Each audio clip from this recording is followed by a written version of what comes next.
Good morning, everyone. So today we'll be seeing the discussion of our recent test. So let's discuss it. So the question number 1, it is a straightforward how 1 micron is related to the centimeter. So as we can see clear that 1 micrometer, how it is related to the centimeter. So that is our question. तो मैंने बताया यार किस पे focus करना होता है, prefix पे फोकस करो कि ये माइक्रो या सेंटी है। तो माइक्रो का वर्थ कितना होता है प्रीफिक्स में 10 to the power minus 6 और सेंटी का कितना होता है 10 to the power minus 2। And to interlink them क्या बताया था मैंने कि पावर माइनस करनी होती है। सो रूल क्या है हमारा, रूल सिंपल है, रूल है क्या 10 to the power minus 6 minus of ये जो -2 है। तो मतलब इन दोनों का पावर हमें माइनस करना है। तो क्या आ जाएगा, माइनस और -2 बन जाएगा +2।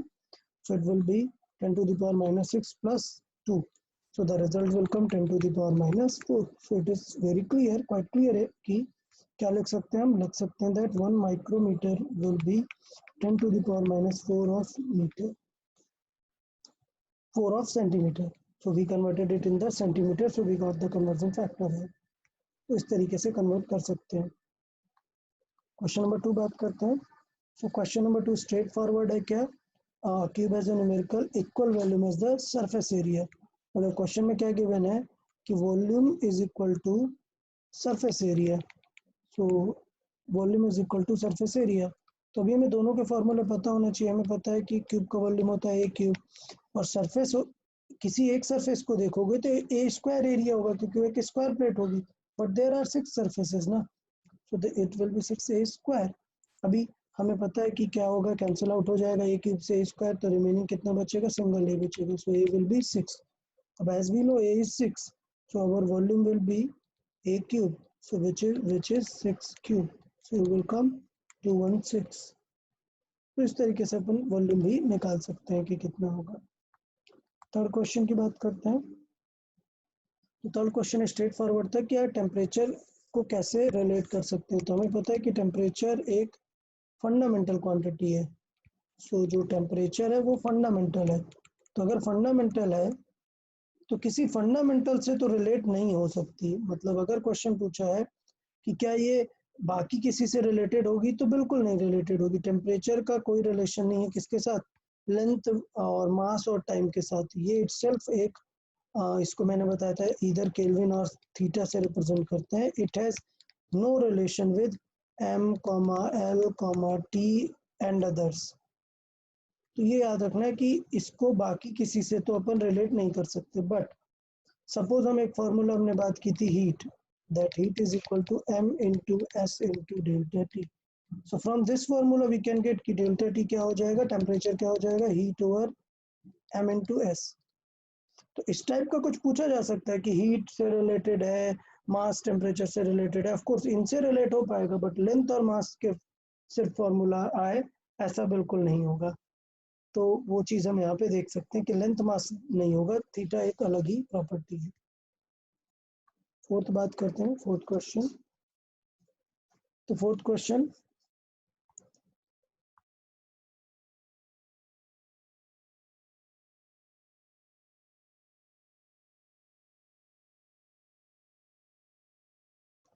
ओके सो फोर्थ वन देख लेते हैं। हमें क्वेश्चन गिवन है, एक टाइप का क्वेश्चन है that v is equal to this a plus B T plus C T square. तो इसका लॉजिक क्या था, मैंने लॉजिक बताया, all those terms who are added will have the same dimension. और ऐड करने के बाद जो आंसर आएगा वो भी सेम डायमेंशन आएगा।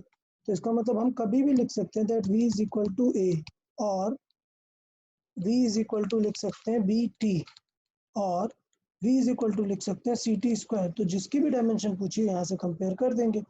बट हमसे तो सिंपल पूछा हुआ है किसका, a का। सो a की डायमेंशन की बात करें तो v का क्या होगा, v का क्वेश्चन हमें पता है स्पीड होता है मीटर पर सेकेंड। तो हमें a की भी डायमेंशन पता चल गई कि वो भी क्या होगी, मीटर पर सेकेंड होगी।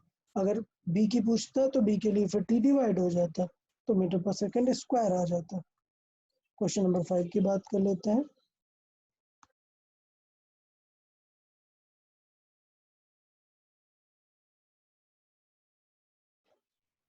ओके तो क्वेश्चन नंबर 5 बात कर लेते हैं।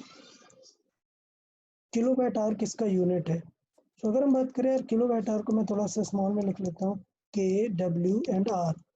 तो हमें पता है किलो वाट आवर में किलो का वर्थ होता है 10⁻3, ये तो हट गया, it is simple watt into are.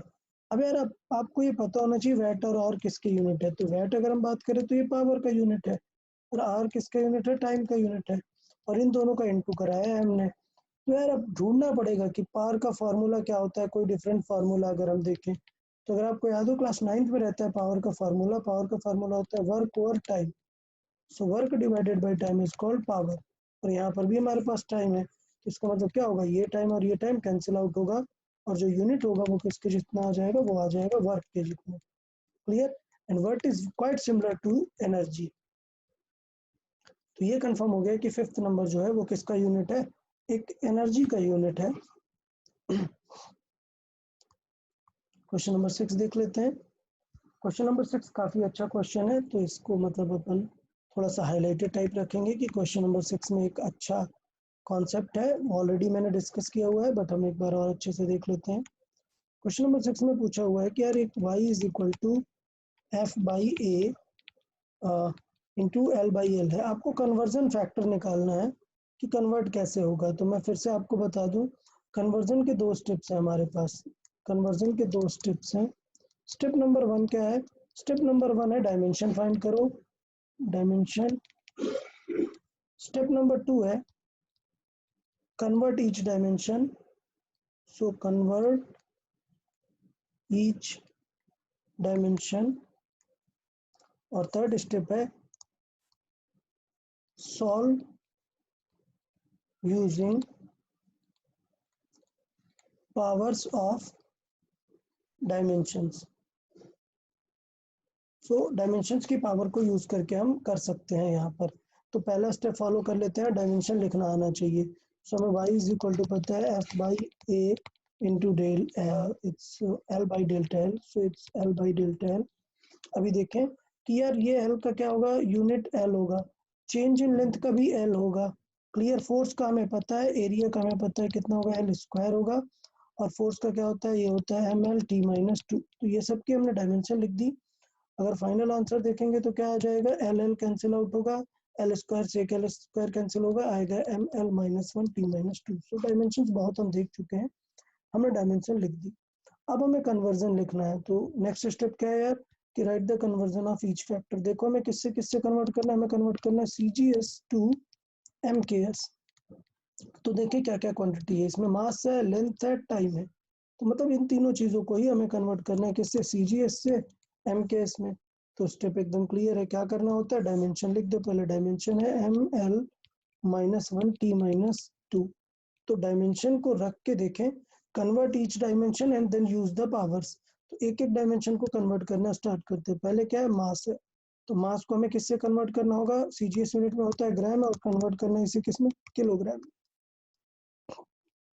Power कितनी है, 1। लेंथ की बात करें तो लेंथ कितना होगा, सीजीएस यूनिट में सेंटीमीटर टू मीटर कन्वर्ट करना है, और पावर कितनी है, -1। टाइम की बात करें तो टाइम में कुछ भी दिक्कत नहीं है, क्योंकि टाइम तो सेकंड ही है सारे यूनिट में, तो कोई कन्वर्जन की जरूरत नहीं है। तो अगर मैं बात करूं तो टाइम की नो नीड है, no need of conversion, no need of conversion. Clear? But centimetre और मीटर को कन्वर्जन चाहिए। तो ग्राम को किलोग्राम में अगर हम देखें तो 1 kg इज 1000 ग्राम। सो ग्राम को अगर किलोग्राम में कन्वर्ट करें so it will be 10 to the power -3। आप लोग को आइडिया होना चाहिए। Centimetre to metre, 1 metre is 100 centimetre, that means 10 to the power 2 centimetre. But उल्टा अगर करना है so 1 centimetre will become 1 centimeter will become 10 to the power -2 meter. So 10 to the power -2 to the power -1। यहाँ पे क्या है, +1। तो powers देख लें तो ये क्या हो जाएगा, 10 टू दी पावर +1 है, पावर पे पावर मल्टीप्लाई होता है, और ये कितना है, 10 टू दी पावर -2 और -1 का मल्टीप्लाई होगा। तो ये याद रखना है, power to the power multiply होता है। सो -2 और -1 क्या बन जाएगा, +2। So your result will be 10 to the power -1 which is 0.1। So that's how we find the conversion factor। Step क्या है, डायमेंशन लिखो, ईच टॉपिक को कन्वर्ट करो, डायमेंशन लिखो, ईच टॉपिक को कन्वर्ट करो, और आराम से आप वैल्यूज की लिख सकते हैं। तो इस तरीके से हम ये पॉइंट देख सकते हैं। सो क्वेश्चन नंबर 6 काफी अच्छा क्वेश्चन है। और एक नया टाइप का क्वेश्चन था। क्वेश्चन नंबर 7 की बात कर लेते हैं। क्वेश्चन नंबर 7 पे बात करते हैं तो हमें डायमेंशन दी हुई है, it is p plus something और a की डायमेंशन पूछी हुई है। तो यार a जिसके साथ एडेड है वो हम देखें तो a एडेड है p plus a by v square की। तो as we know these two are added, so we can directly compare कि यार ये दोनों ऐड हुए हैं, that means they will have the same sort of dimension. Clear? तो इसका मतलब a की डायमेंशन क्या आ जाएगी, a की डायमेंशन आ जाएगी p इंटू वी स्क्वायर। अब p मतलब पावर मत समझना, क्वेश्चन में हमें ऑलरेडी पता है, ये क्वेश्चन मैं कई बार डिस्कस कर चुका हूँ, तो अब p मतलब पावर नहीं समझेंगे, they have the usual meaning. तो p मतलब क्या है, it is pressure. So pressure is force upon area and the volume, हमें पता है वॉल्यूम क्या होता है, एल क्यूब होता है, और उसका भी क्या करना है, हमें स्क्वायर करना है। क्लियर? तो अभी देख लेते हैं, ये हो जाएगा फोर्स अपॉन एरिया का क्या हो जाएगा, एरिया का एल स्क्वायर, और ये एल स्क्वायर अब ऐसे मत कट करने के, आंसर 3 बच जाएगा। पावर टू दी पावर क्या करते हैं, power to the power multiply करते हैं, so it will be L to the power 6, और कट करेंगे तो आ जाएगा F into L to the power 4। और आपको ये यूनिट्स पता होना चाहिए कि फोर्स का यूनिट होता है डाइन सीजीएस सिस्टम में, और लेंथ का यूनिट होता है centimetre, so dyne into centimetre to the power हो जाएगा। बट क्या चीज याद रखनी थी ये कि यार ये जो है ये प्रेशर है, ये क्वेश्चन में जिसे प्रेशर याद नहीं था, पावर वगैरह रहा होगा, तो वो फिर गलत कर देगा इस क्वेश्चन को। क्वेश्चन नंबर 8 बात कर लेते हैं। क्वेश्चन नंबर 8 कि this dimension represents which quantity. तो अब इसको अपने बेसिक से मल्टीप्लाई करना है कि यार ये लिखा हुआ है M L square T minus 3, ये किस चीज की डायमेंशन है। तो आपको सबकी डायमेंशन पता होनी चाहिए, फिर आप कंपेयर कर सकते हो। तो मैंने ऑलरेडी बताया कि यार याद रखो, फोर्स की जो डायमेंशन है वो क्या होती है, फोर्स की डायमेंशन होती है एम एल टी माइनस 2। ठीक है, फोर्स के बाद वर्क की बात करते हैं, हमने बताया था कि वर्क याद रखो। सो वर्क की डायमेंशन क्या हो जाती है, वो हो जाती है फोर्स इंटू डिस्टेंस, मतलब M L square T minus 2। Work के बाद एनर्जी सेम होगी, मतलब सेम एज एनर्जी, एनर्जी की भी क्या रहेगी सेम। थर्ड क्वांटिटी क्या है इस क्वेश्चन में, पावर। सो पावर का देख लेते हैं, अभी जस्ट ऊपर मैंने क्वेश्चन में बताया था power is nothing but work upon time. So power is work upon time, तो वर्क है ये और अपॉन टाइम, तो टाइम ऊपर जाएगा माइनस हो जाएगा ना, तो क्या जाएगा M L square T power minus 3। तो इस तरीके से हमने डायमेंशन लिखी, तो इसका मतलब ये किसकी डायमेंशन थी, पावर की डायमेंशन थी। तो ये आपको थोड़ा सा माइंड में रहना चाहिए कि डायमेंशन किस तरीके से हम सर्च कर सकते हैं। आपको बेसिक डायमेंशंस पता होनी चाहिए, बाकी हम कर लेंगे। फाइंड करना है the dimension of universal gravitational constant.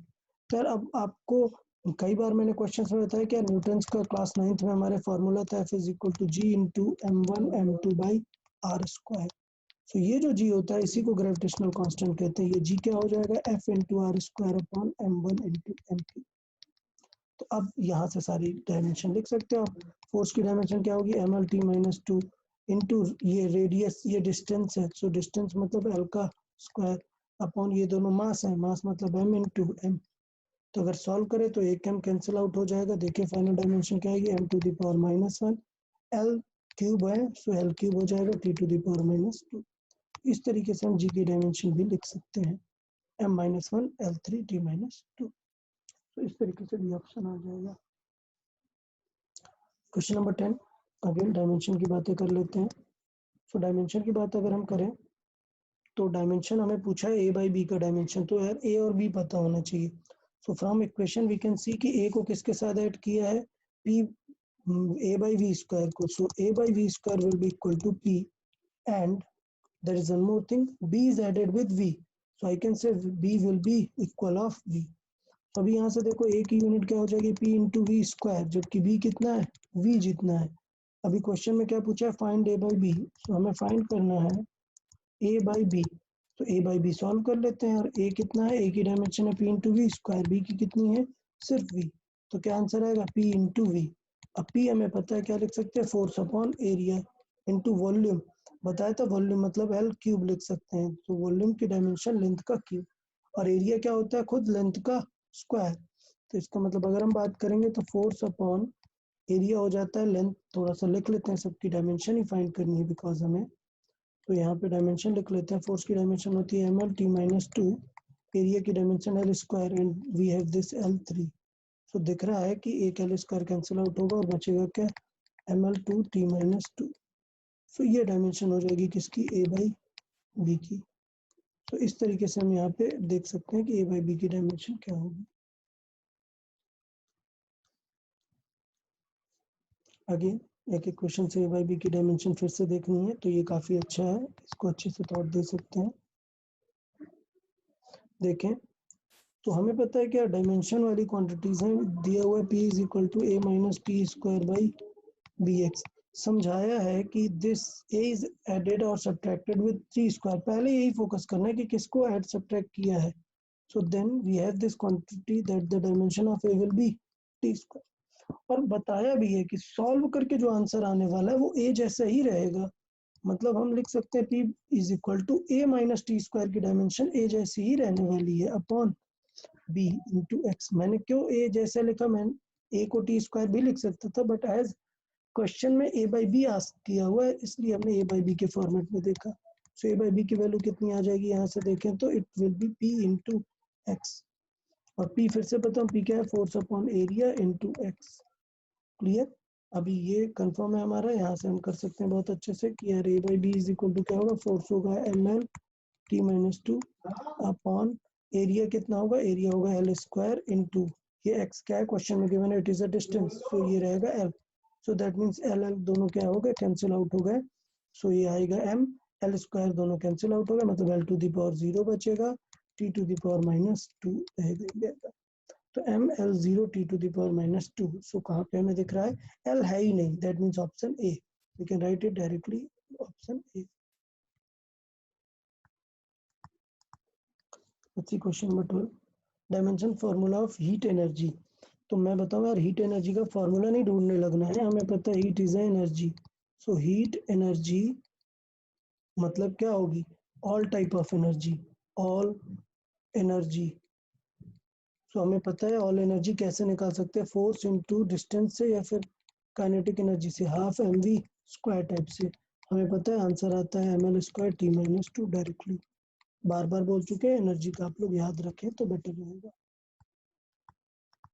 Let's see question number 13. So question number 13, velocity of freely falling object। मतलब क्या क्वेश्चन है, velocity, this velocity depends upon this g gravity to the power p and height to the power q। अब हमें ये लिखना है, तो मैंने क्या बताया, दोनों तरफ का डायमेंशन लिख देते हैं। तो इस क्वेश्चन को कैसे करते हैं, हमें जब भी कभी दिया हुआ है कि this thing depend upon these two the things, तो हम उस पर पावर कुछ एक्स वाई जेड ले लेते हैं। इस क्वेश्चन में पी और क्यू लिया हुआ है। अब क्या करते हैं, दोनों तरफ का डायमेंशन लिखते हैं। तो स्पीड का डायमेंशन हमें पता है कि मीटर पर second, that means L T minus 1। It depends upon G, G क्या है, एक्सेलरेशन। एक्सेलरेशन मतलब मीटर पर सेकंड स्क्वायर, पर मतलब अपॉन में है टाइम, तो ऊपर जाएगा तो माइनस मीटर पर second square to the power Q. Height मतलब लेंथ, हाइट किस में करेंगे, लेंथ में, तो this to the power P, this to the power Q. तो नेक्स्ट में पावर सॉल्व कर लेंगे। सो एल टी माइनस 1 रहेगा ही इधर, और इधर प्रोपोर्शनल देखें तो रहेगा L to the power P T to the power minus 2 P into L to the power Q. तो हमें पता है कि मल्टीप्लाई करने में पावर से ऐड होती हैं, दैट मीन्स ये हो जाएगा L to the power P plus Q into T to the power minus 2 Q, ये। और यहाँ पे क्या है, एल टी माइनस 1। अब क्या सिचुएशन रखेंगे, कंपेयर कर देंगे। तो just comparing the powers, comparing the powers. तो comparing the power, L to the power क्या है, यहाँ पे 1 है, और यहाँ पे क्या है, P plus Q, that means P plus Q कितना है, 1। एंड यहाँ पे कितना है, टी माइनस 1, यहाँ पे कितना है, minus Q, that means minus 1 is equal to minus 2 cube. So from there we can get cube is equal to, क्या हो जाएगा, माइनस माइनस कैंसिल आएगा 1/2। और इस क्यू की वैल्यू अगर हम यहाँ पे पुट कर दें कि that Q is 1/2, so P is equal to कितना हो जाएगा, 1 minus Q. So as we know Q is half, so p is equal to 1 minus 1/2, so the result will be 1/2. So p and q both are 1/2. So clearly we can see from this example that p and q are both 1/2. So this was a good example, हम solve कर सकते हैं। Let's see question number 14. So question number 14, question given है that force is equal to some quantity x or density. So x हमें बताना है, तो यार बहुत ही क्लियर है, क्या x इज इक्वल टू क्या हो जाएगा, force into density. So force into density ये हो जाएगा x। अब सबकी डायमेंशन पता होनी चाहिए। फोर्स की मैंने बार बार बताई कि फोर्स की तो याद ही रख लो, क्या हो जाएगा ml/t-2। डेंसिटी क्या होता है, मास और वॉल्यूम। सो मास और वॉल्यूम ये हम कर सकते हैं। तो देख लेते हैं, ये हो गया ml/t-2, ये तो फोर्स हो गया, मास की हो गई m, वॉल्यूम हमें पता है l⁻3 l3। तो एक l कैंसिल होगा और पावर माइनस जाएगी नीचे ना, ऊपर जाएगी, तो ये हो जाएगा m2 और l⁻ ऊपर जाएगी। सो l नेगेटिव हो जाएगा हमारे लिए यहाँ पर, l⁻-2 t⁻²। इस तरीके से हम ये डायमेंशन भी देख सकते हैं। सो 14 काफी स्ट्रेट फॉरवर्ड था। क्वेश्चन नंबर 15 की बातें कर लेते हैं। 15 देखें। सो 15 में पूछ रहा है कि क्या क्या चीज़ें हमें डिपेंडेंट हैं और पावर XYZ रखी हुई है। तो यार हमें वो क्वांटिटीज तो पता होनी चाहिए। जैसे P की बात करें तो P क्या है, रेडिएशन प्रेशर। सो क्वेश्चन में गिवन है कि P क्या है, प्रेशर है। P है प्रेशर, इसकी पावर कितनी है, प्रेशर टू द पावर है, प्रेशर मतलब force upon area. Clear. Number 2 क्या है, C represents the speed of light, मतलब C क्या है, स्पीड। स्पीड मतलब आप जान गए, लिखने की जरूरत नहीं, मीटर पर सेकेंड, दैट मीन्स L/T लिखना है। तो इसका अगर हम सॉल्व करें तो F का क्या होता है ml/t-2, ये हो गया ml/t-2 अपॉन क्या है, L² है, यहाँ पे तो जस्ट L-T है। स्पीड के बाद नेक्स्ट है Q।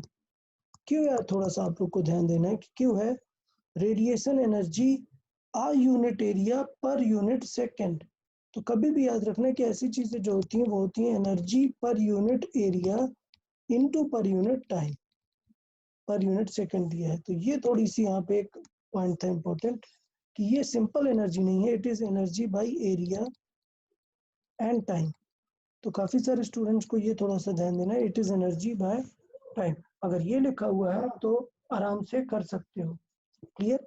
तो ये हम देख सकते हैं कि यार एनर्जी है, एनर्जी को हम लिख सकते हैं क्या, ml²t-2, बार बार अभी बताया कि याद कर लो। एरिया हो गया L² इंटू टाइम हो गया t। ये तीनों की डायमेंशन अब हम रिलेट कर सकते हैं। तो क्वेश्चन में बोला है कि यार solve like that so that they it has no dimension. तो एक तो है लॉजिक वाइज हम कर सकते हैं।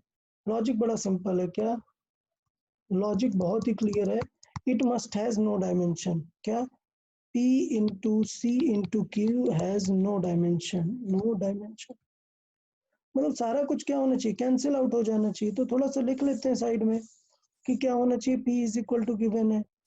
सो क्वेश्चन में गिवन है P इज इक्वल टू क्या है, फोर्स अपॉन एरिया, C क्या है, length upon area, into Q क्या है, ये energy upon area into time,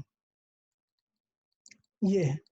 तो बहुत आराम से फील करो क्या कि ये दोनों कैंसिल आउट कब हो सकती है, sorry my mistake, length by time है यहाँ पर, लेंथ बाय टाइम।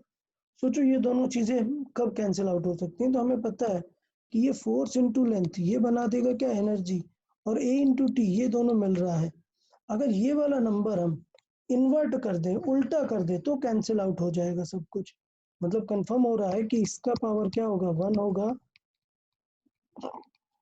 इसका पावर भी 1, और इसको इन्वर्ट कर दें, -1 कर देंगे, तो इसका मतलब क्या हो जाएगा, सारी चीजें कैंसिल आउट हो जाएंगी और रिजल्ट आएगा नो डायमेंशन का। तो ये थोड़ा सा हम यहाँ पे एक लॉजिक वाइज कर सकते हैं। क्लियर। विदाउट लॉजिक अगर हम बात करें सॉल्विंग की, मैथ्स लगाना है हमें अगर, सो मैथ्स हम लगा सकते हैं। हमने बताया क्या कि नो डायमेंशन मतलब कंपेयर कर दो, क्या कि लेट से एज्यूम कर दो, no dimension means no dimension is equal to P to the power x, C to the power y और Q to the power z।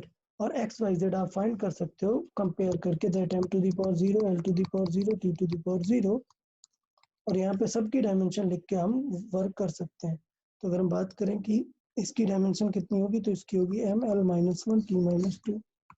तो सबकी डायमेंशन लिखें, ये वाली भी डायमेंशन लिखें और ये वाली भी डायमेंशन लिखें, इन तीनों की डायमेंशन टू द पावर करके कंपेयर कर दें और आंसर आ जाए।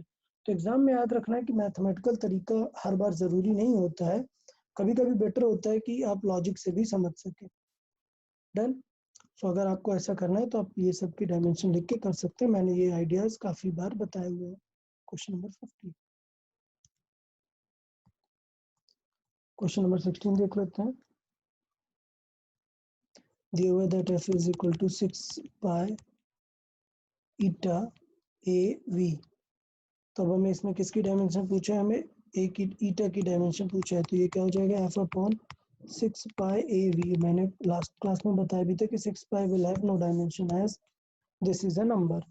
तो डायमेंशन किसके पास होगी, ml t माइनस 2। सो इस तरीके से फोर्स लिख दिया।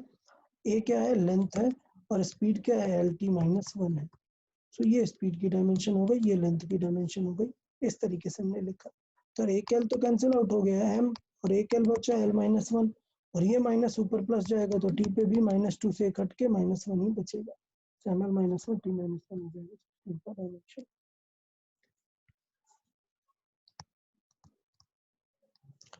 तो 17 नंबर बात कर लेते हैं।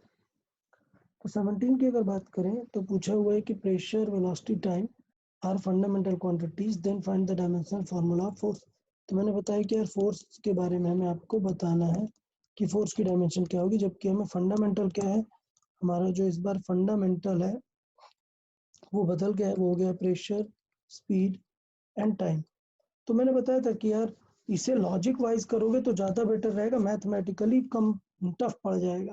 तो पहले हम बात कर लेते हैं मैथ्स क्या करना है। तो मैथ्स अगर आपको चाहिए तो मैंने बताया क्या, मैथ्स कर दो आप कुछ इस तरीके से, that force is proportional to P to the power X, V to the power Y, T to the power Z. और क्या कर दो, कंपेयर द पावर, मतलब फोर्स की क्या होगी, M L T minus 2, done. और इन सब की डायमेंशंस रख के बस power X Y Z compare कर दो। तो ये मैथमेटिकल तरीका होगा, ये हमने कई बार देख लिया है। अब हम बात करते हैं लॉजिक की। तो लॉजिक मैंने लास्ट क्लास में समझाया था कि यार फॉर्मूले ढूंढो और जो रिक्वायरमेंट नहीं है उसे हटाने का ट्राई करो।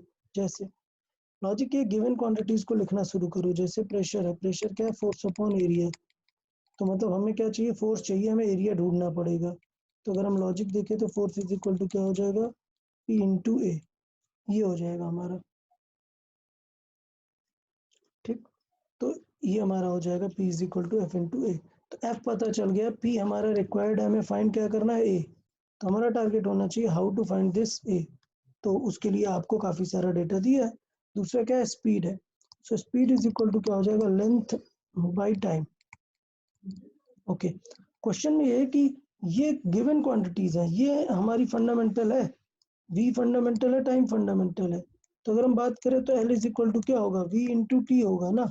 अच्छा, एरिया की बात करें तो वो एल से रिलेटेड होता है। एरिया क्या होता है, एल स्क्वायर होता है। तो अगर हम फाइनली लॉजिक लगाएं तो फाइनल लॉजिक आ जाएगा that force is equal to P into area, मतलब लेंथ का स्क्वायर, लेंथ का स्क्वायर। और लेंथ हमने फाइंड ही कर लिया फंडामेंटल के टर्म्स में। तो क्या आ जाएगा, P into V square T square. ये हो जाएगा हमारा फोर्स का डिस्कशन।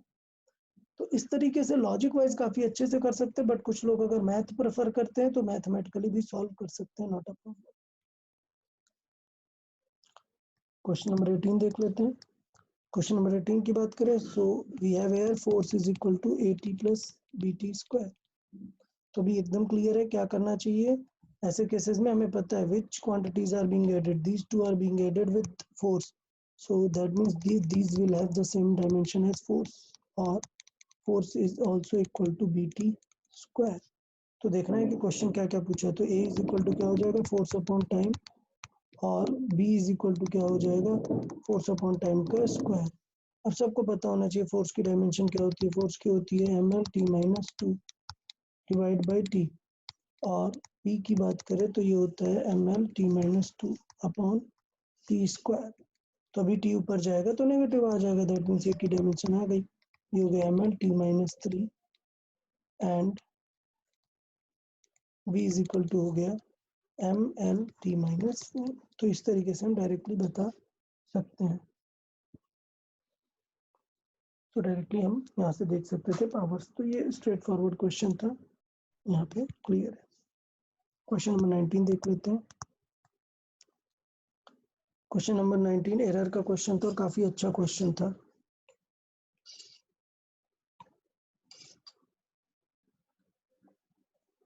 देखें, तो हमें पता है टाइम पीरियड का formula is equal to 2 pi root L by G. हमें किसकी एरर चाहिए, जी की। तो हम क्या करते हैं, इस इक्वेशन का स्क्वायर कर देंगे। So T square is equal to कितना हो जाता है 4 pi square L by G. हमें चाहिए G, so G will be 4 pi square L by T square. अब मैंने बताया कि परसेंटेज एरर पूछा है, तो हम सिर्फ परसेंटेज एरर को टारगेट कर सकते हैं। That percentage error in G will be percentage error in L plus percentage error in sorry 2 times of percentage error in t because the power is used as a multiplier। ये जो power है हमें पता है as a multiplier हम use करते हैं in case of percentage error. अब इस क्वेश्चन में खास बात क्या थी कि यार जो परसेंटेज एरर है वो हमें लिख के ढूंढ के प्रॉपरली करनी थी। मतलब डेल्टा एल की बात करें तो ये हो जाएगा delta L by L into 100 then plus it is 2 into delta T by T into 100। ये हमें इस तरीके से करना था। अच्छा, अब ये मैंने लास्ट लेक्चर में एक चीज़ बताई थी कि यार ऐसे क्वेश्चंस में सर्च कर सकते हैं कि डेल्टा एल कितना गिवन है। तो it is simply written as 100 centimetre and is known to have 1 mm accuracy. मतलब क्वेश्चन में गिवन है 1 mm, बट हमें किस में रखना है, सेंटीमीटर में रखना है। सो इट इज 0.1 क्वेश्चन में गिवन है। अगर नहीं गिवन होती तो हम 100 के बाद मतलब 1 सेंटीमीटर ले लेते हैं खुद से अगर एरर लेनी होती, बट बिकॉज क्वेश्चन में गिवन है इसलिए हम 0.1 ही लेंगे। Divide by 100 into 100, so we have this, then 2 into delta t। अब देखो ये एक एक्सपेरिमेंट है जो 100 बार से किया गया है, और मैंने बताया था कि अगर एक एक्सपेरिमेंट 100 टाइम्स हुआ है तो प्रिसीजन और कम हो जाता है उतने टाइम्स। दैट मीन्स अगर प्रिसीजन की बात करें तो वो क्लियर हो जाएगा कि वो 0.1 नहीं रहेगा, 0.1 डिवाइडेड बाई 100 ये रहेगा प्रिसीजन अगर हम बात करें। So precision divided by time period कितना है, इट इज 2 सेकेंड इंटू 100। तो अभी थोड़ा सा सॉल्व कर लेंगे। सो ये आ जाएगा 0.1, 100 cancel out, 2 cancel out, 100 cancel out, ये भी क्या बचेगा 0.1। सो आंसर आ जाएगा 0.2%। सो दैट्स हाउ ये क्वेश्चन कंप्लीट हुआ। ये बहुत ही अच्छा क्वेश्चन है, क्वेश्चन नंबर 19 काफ़ी ही अच्छा है, आप लोग इसको अच्छे से रेफर कर सकते हैं। क्वेश्चन नंबर 20 देखते हैं। 20 में पूछा है the velocity with the error. So हमें पता है कि क्वेश्चन में गिवन क्या क्या है वो देख लें। सो डिस्टेंस मतलब एल गिवन है कितना है 13.8 प्लस माइनस 0.2 डन। अगर टाइम की बात करें सो टाइम कितना हो जाएगा, टाइम है 4 प्लस माइनस 0.3 ये टाइम है। और हमें क्वेश्चन में क्या चाहिए, स्पीड इज इक्वल टू होता है डिस्टेंस अपॉन टाइम, ये होता है हमारा स्पीड। तो याद है कि हमने बताया था आपको कि अगर हमारा फॉर्मूला क्या है अपॉन में, तो कैसे निकाल सकते हैं, हम निकाल सकते हैं percentage error of v is percentage of distance plus percentage of time, इस तरीके से कर सकते हैं। तो देख लेते हैं परसेंटेज ऑफ डिस्टेंस क्या होगा। परसेंटेज क्या होता है डेल्टा एल बाई एल, मतलब this change divided by total. तो 0.2 डिवाइडेड बाई 13.8 इंटू 100 प्लस ये हो जाएगा 0.3 डिवाइडेड बाई 4 इंटू 100। दोनों को सॉल्व कर लेते हैं अगर, तो मल्टीप्लाई करते हैं। सो ये कितना हो जाएगा, ये हो जाएगा 20 मतलब 20 डिवाइडेड बाई 13.8 प्लस इसे अगर बात करें सो ये 25 इंटू 7.5%। ओके, अभी आंसर वाइज देखें तो 13.8 का मतलब डिवाइड कर सकते हैं, not a problem. Let's see क्या आएगा, 1 टाइम्स जाएगा, देन लेट्स से 14 से कर लेते हैं 6, तो नियरली 4 टाइम्स जाएगा। लेट्स से अप्रॉक्सीमेट कर देते हैं to make it easy, 5 times कर देते हैं। तो this is not the exact value, this is approximation. So value कितनी आ जाएगी, अप्रॉक्सीमेटली 9 के आसपास आ जाएगी। अब हमें क्या चाहिए, परसेंट नहीं, हमें एक्चुअल वैल्यू चाहिए। देखें आंसर, तो हमें चाहिए कि 9% हाउ मच इट इज, किसका 3.45 का। सो अगर हमें डेल्टा वी चाहिए तो वो कैसे निकाल सकते हैं डेल्टा वी, वो हो जाएगा 3.45 जो कि आंसर है उसका 9%। So into 9/100, so which is nearly, अगर हम बात करें सो नियरली 0.31 टाइम्स के आसपास आ जाएगा। तो मल्टीप्लाई करके अपन देख सकते हैं। तो इस तरीके से हम थोड़ा सा यहाँ पे ध्यान देंगे कि किस तरीके से हमें वैल्यू निकालनी थी। तो ये हमारा पार्ट हो जाएगा, किसका, एरर का पार्ट हो जाएगा। तो ये भी काफ़ी अच्छा क्वेश्चन था, 20 में काफ़ी सारे कॉन्सेप्ट थे कैसे दोनों के एरर को निकालना था, बिकॉज अपॉन में था इसलिए हमने परसेंटेज एरर का लॉजिक यूज किया उस तरीके से। क्वेश्चन नंबर 21, 0.310 इंटू 10⁻³ मैंने बताया कि इसका एक तरीका है always focus on this only. So significant figures कितने हैं 3। अगर मैं इसका मल्टीप्लाई करा दूं तो ये बन जाएगा कितना 0.310 इंटू 10 का क्यूब मतलब 1000, सो इट विल बिकम 310। सो अगर 310 में देखोगे तो सिग्निफिकेंट फिगर्स कितने हैं, सिग्निफिकेंट फिगर्स हैं 2। बट मैं बता दूं कि ये तरीका क्या है, ये गलत है। करेक्ट आंसर होता है no need to focus on the power, only focus on the number only. Done. इस तरीके से हम थोड़ा सा ध्यान दे सकते हैं।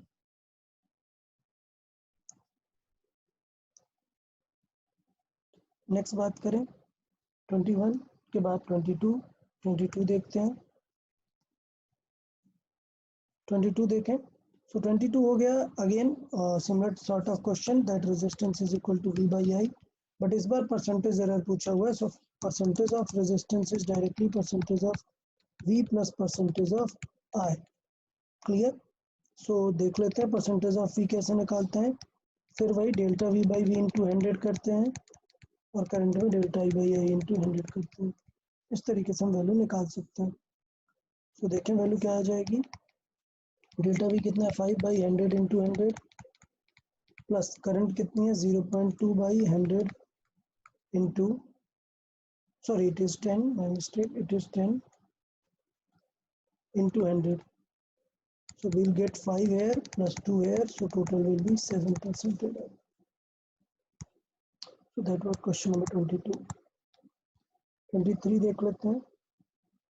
हमें फॉर्मूला पता है h is equal to I square R T, और हमें पता है मल्टीप्लायर में डायरेक्टली एरर ऐड होती है। दैट मीन्स क्या होगा, percentage of h will be, power जो है वो मल्टीप्लाई हो जाती है, सो it will B 2 times of percentage of i plus percentage of r plus percentage of t। So question में given है that I has a 3%, R has a 4% and T has a 6%. So कितना हो गया 6 plus 4 plus 6, so it is 16%. ये question number 23 है। Question number 24 की बात कर लेते हैं। तो क्वेश्चन नंबर 24 काफ़ी बड़ा है, देख लेते हैं कि हमें पता है कि 2 टर्न्स में 1 mm आगे जाता है, तो मतलब कि 2 rotation means 1 mm. So as we know one rotation को क्या बोलते हैं हम, वन रोटेशन को बोलते हैं पिच। सो पिच कितनी हो जाएगी वो देखना है। सो पिच हो जाएगी 2 रोटेशन में इतना, सो 1 रोटेशन में 1/2 mm। ओके, पिच पता चल गया। अब हम फाइंड करेंगे लीस्ट काउंट। सो हमारी लीस्ट काउंट जो होती है, अगर हम बात करें लीस्ट काउंट की, सो लीस्ट काउंट होती है pitch divided by number of division. So number of division, so number of division कितने हैं, तो पिच तो हमारी 1/2 है, that is 1/2, but number of division कितने हैं वो क्वेश्चन में गिवन है कि सर्कुलर स्केल में कितने डिवीजन है 50। सो 1/2 will be multiplied with 50, it will B 1/100 of mm। So the least count is 0.01 mm। अभी क्लियर है। तो क्वेश्चन में दिया है कि रीडिंग है 3 mm on the main scale. So अब हम यहाँ पे निकाल सकते हैं वैल्यूज। सो ऑब्जर्व्ड वैल्यू कितनी होगी, सो ऑब्जर्व्ड वैल्यू जो है वो होगी, ऑब्जर्व्ड वैल्यू हो जाएगी main scale reading that is 3 mm plus circular scale की रीडिंग कितनी है 35, so that is 35 into 0.01। So the answer will be 3.35 mm। ये हो गया हमारी स्क्रू गेज की रीडिंग। बट हमने बात की कि ट्रू वैल्यू की बात करें, सो ट्रू वैल्यू हो जाएगी, क्या करना होता है ट्रू वैल्यू में, ऑब्जर्व्ड वैल्यू माइनस एरर करते हैं ना, जीरो एरर कितनी है, so observe value it is 3.35 minus of error कितनी है, माइनस की नेगेटिव एरर है। मैंने बताया कि यार नेगेटिव एरर है तो पक्का माइनस और माइनस मल्टीप्लाई करके प्लस हो जाती है। सो नेगेटिव एरर है इसलिए क्या होगा 3.35 पे ऐड होगी 0.03। The final answer will be 3.38 mm। ये करेक्ट आंसर होना चाहिए फाइनल। सो इस तरीके से हम देख सकते थे इस क्वेश्चन का आंसर हो जाएगा D. Last question 25 number. Okay, ये भी हमने काफ़ी बार डिस्कस किया हुआ है। क्वेश्चन नंबर 25 क्या था? वन ईयर कैलिपर्स का लीस्ट काउंट। तो हम सबसे पहले याद है क्या लिखा करते थे, हम फाइंड करने का ट्राई करते थे वन ईयर स्केल डिवीजन का वर्थ फाइंड करने का ट्राई करते थे। तो लिखते थे कि क्वेश्चन में क्या गिवन है, क्वेश्चन में गिवन है n division of vernier is equal to n+1 of main. Clear? तो ये हम ट्राई करते थे। So that means vernier scale division कितना हो जाएगा, ये हो जाएगा n+1 upon, sorry my mistake, question उल्टा हो गया। क्वेश्चन में गिवन है n+1 डिवीजन ऑफ वर्नियर। सो पहले लिखेंगे n+1 division of vernier are matching with the n division of main scale. So n division of main scale. So one vernier will become, so n divided by n+1. So that's how it will be of main scale. अब formula हमें पता होना चाहिए क्या, list count का formula. List count का formula होता है 1 main scale -1 vernier scale division. So one main scale will remain main, but vernier scale it is n upon n+1 times of main scale. So we can say कि we take a common of main scale division. So we took a common of main scale division. अब solve करते हैं। So ये 1 का इधर multiply होगा, so n+1 minus n divided by n+1 of main scale. So n cancel out हो जाएगा, answer क्या बचेगा, answer will remain 1/n+1 of main scale. और हमें पता होना चाहिए कि मेन स्केल क्वेश्चन में गिवन है it is a units. So we can say that the least count will become a/n+1 units. So that's how we discuss कि क्या पॉइंट होगा इसमें। तो इस तरीके से डिस्कशन किया हमने। टॉपिक क्वेश्चन नंबर 25 तक हमें पूरे डिस्कस हो गए। फिर इसके क्वेश्चन, किसी को कुछ डाउट रहता है तो मुझे व्हाट्सएप कर सकते हो, not a problem. Okay, so goodbye everyone.